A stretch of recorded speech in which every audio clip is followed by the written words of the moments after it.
ப்ரொட்டஸ்ட்னா எப்படி இருக்கணும் அப்படின்னு சொன்னா, நான் ப்ரொட்டஸ்ட் பண்றேன்.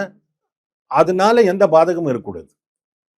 அப்படி இருக்கணும். நான் ஹேண்ட்ஷேக் பண்ணல. அவ்வளோதானே. இதுல யாருக்கு என்ன பாதகம்? ஒண்ணும் இல்லல்ல. நான் அதனால அந்த மாரி இருக்கணும் ப்ரொட்டஸ்ட். சும்மா ஆன் த ஃபாலோ த்ரூ வந்துட்டு அசிங்கமா திட்டுறது, பேட்ஸ்மேன பார்த்து திட்டுறது, அதெல்லாம் பார்த்தோம்ல நேத்திக்கு அந்த கூத்தெல்லாம். அந்த அதெல்லாம் வந்து அதெல்லாம் ப்ரொட்டஸ்ட் கிடையாது. அதெல்லாம் வந்து ரொம்ப சீப். அது அது நம்ம இந்த இவர் வந்து ஒரு 50 அடிச்சு 35 பால்ல 120 ஸ்ட்ரைக் ரேட்ல ஒரு நூ ஒரு 50 அடிச்சுட்டு என்னமோ கன்ன வச்சு சுடுவாராம் இவரு. இதெல்லாம் என்ன இவருக்கு இதுவரைக்கும் 3 50 அடிச்சிருக்காரு. வேற எந்த 50க்கும் இந்த மாரி பண்ணல இது. நேத்திக்கு பண்றாரு. என்ன காரணம்? இது அரசியல் இல்லையா? இதுக்கு பேசக்கூடாதா?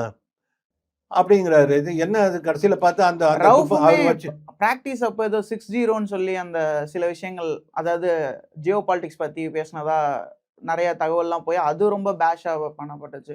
எல்லாமே அது அரசியல் ஓகே. இவர் வந்து அந்த கன் வச்சு சுடுற மாரிலாம் சுட்டதுக்கு அடுத்து கடைசியில மேட்ச் ஜெயிச்சிருந்தாருன்னா, அது சுட்டதுன்னு சொல்லலாம். கடைசியில பார்த்தா, இது பின்னாடியும் சுடும்பாரு ஒரு படத்துல. அந்த மாரி பின்னாடி தான் சுட்டுருக்கு அவரு. தேவையா இது? இதெல்லாம் தேவையில்லாத விஷயம்.